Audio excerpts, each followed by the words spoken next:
Okay, this piece also finds its way onto orchestral audition lists, and this is the time when they want to see if you can play a solo.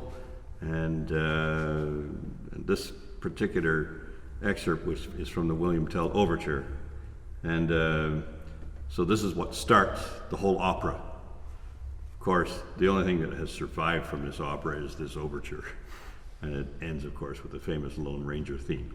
And most people don't even know that it starts with a cello solo. And that's the most important feature of this overture. But because it's an overture, and we all know what happens with overtures in the opera, people are still coming in.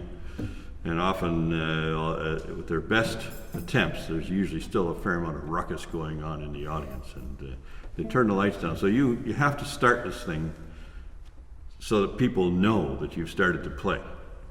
By the same token, this, I believe, this image that Rossini is trying to create is the sun rising.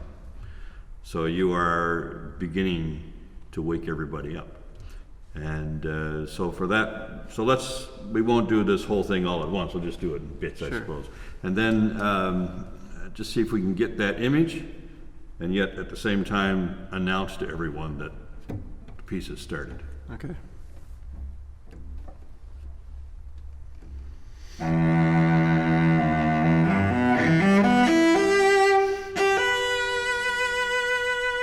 Okay, so if you can get more of a growl, so it really, and then, so if you can get the, so there's lots of sound and lots of motion going. Okay.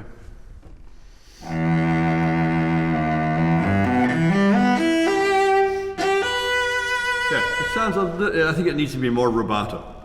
Okay, you're absolutely by yourself. Nobody comes in until you reach that high B. So take as much time as your bow sustaining will allow.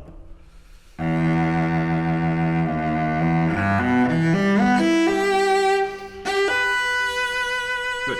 So this is great. Once you've played this rubato, these last 4 notes or 3 notes probably should be in tempo. So that then there's this feeling of the pulse, and then the rest of the cello section in this case, and a couple of violas come in on the next bar, so that they can feel the pulse even from what you've played freely. Yeah.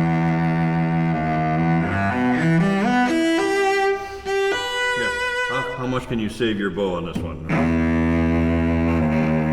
So by the time you hit D sharp, you're maybe halfway. So you've still got lots of bow left for those moving notes. Okay.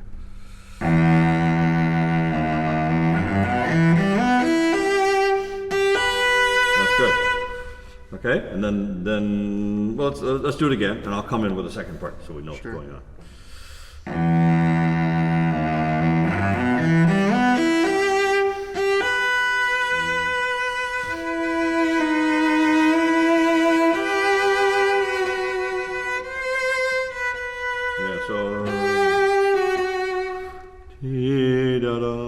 The guy playing the second part is going to want to have his time as well.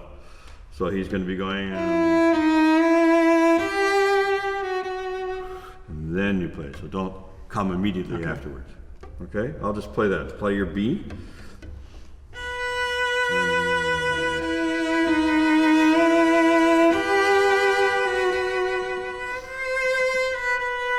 Yeah, and it should be quite big.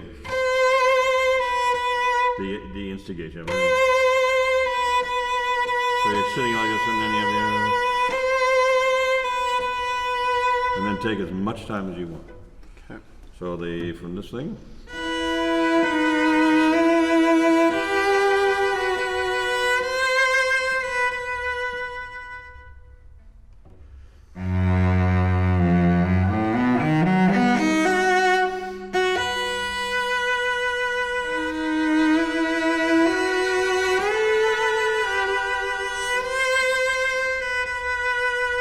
Yeah, I'm not sure I would give it quite as much an accent. Okay. It sounds a little bit like you're angry with the other guy. Maybe you are. Sitting right beside you. Great. Now let's. I'll play some of the accompaniment parts just so that it's clear what's going to happen to you. So I guess starting right from there. Just Sure. Find it here. Okay.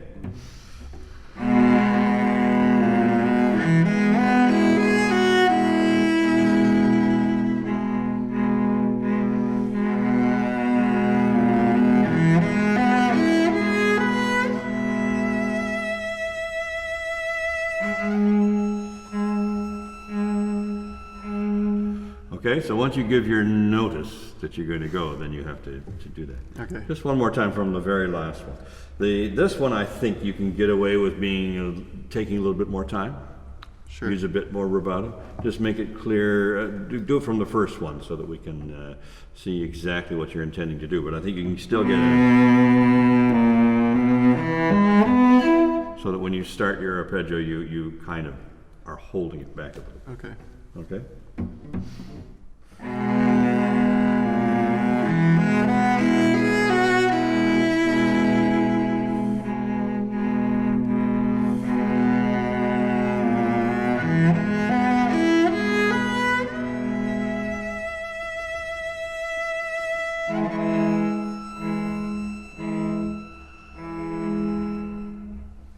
Good.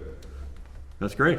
Great. And you just hope that everyone else can keep up with you. So when you're playing this kind of thing again in an audition situation, make sure that you lead, so that the conductor, who is hopefully at the audition at that point too, will then know that you're an easy person to follow. They'll like that. Okay. Okay, great. Great. Thank you.